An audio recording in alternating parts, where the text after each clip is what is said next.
ভাই, প্রধান রিজাইন করে দিল দেখলি? হ্যাঁ, প্রধানমন্ত্রী? আরে মাথা মোটা ধর্মেন্দ্র প্রধান। শালা তাই ক। আর অত চাপ নিস না তুই ভাই, প্রধানমন্ত্রী রিজাইন করলে আর তুই নেক্সট প্রধানমন্ত্রী হতিস না, ঠিক আছে? শুধু চা বিক্রি করলেই প্রধানমন্ত্রী হওয়া যায় না। আর ভাই সোনাম ওয়াংচুক 26 দিন অনশন করলো, তুই ভাবতে পারছিস? 26 দিন। হ্যাঁ রে শালা, তাও আবার অনেকে কি কয়েছে জানিস, যে 1 মাসও নাকি টিকতে পারলো নাই। নিয়ে তো মালগুলো 3 দিন না খেয়ে থাকতে পারে না, আবার বড় বড় কথা বলে।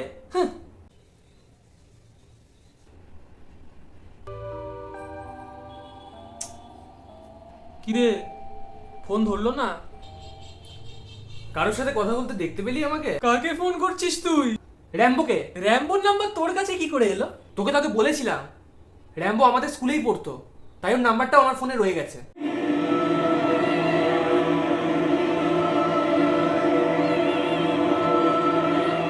আচ্ছা হ্যাঁ, রিঙ্কির কথা বললি বলে মনে পড়লো, ভাই তুই তো কখনো আমাদেরকে রিঙ্কির ছবিও দেখাসনি, এমনকি সামনাসামনি কখনো মিটও করাসনি। আরে ধুর, সামনাসামনি তো আমি নিজেই ওর সাথে কখনো মিট করিনি। মানে তুই বলতে চাইছিস যে তুই রিঙ্কিকে কোনোদিন সামনাসামনি চোখেই দেখিসনি? তাই তো বললাম মনে হলো। আরে ভাই পাগল নাকি তুই? জানিস না কত স্ক্যাম হয় এরকম?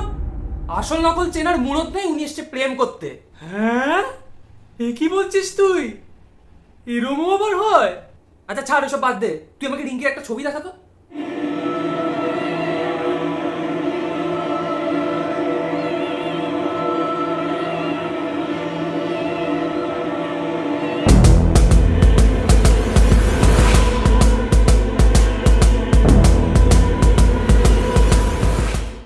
র্যাম্বো, তুই এখানে? এবারে দেখ আমি তোদের কি হাল করি। আমিও দেখব আজ তোদেরকে আমার হাত থেকে কে বাঁচায়। অহংকার পতনের মূল কারণ রামবিলাস মণ্ডল। এত অহংকার করার আগে নিজের পায়ের মাটিটা কতটা শক্ত সেটা যাচাই করে নাও, কারণ অহংকারী মানুষটা যখন হাওয়াতে উঠতে লাগে না, তারা যখন মাটিতে পড়ে তাদের হাড়গোড়গুলো আর খুঁজে পাওয়া যায় না। আরে আদিত্যদা, তুমি এখানে? আরে এই শালা, তুই কে?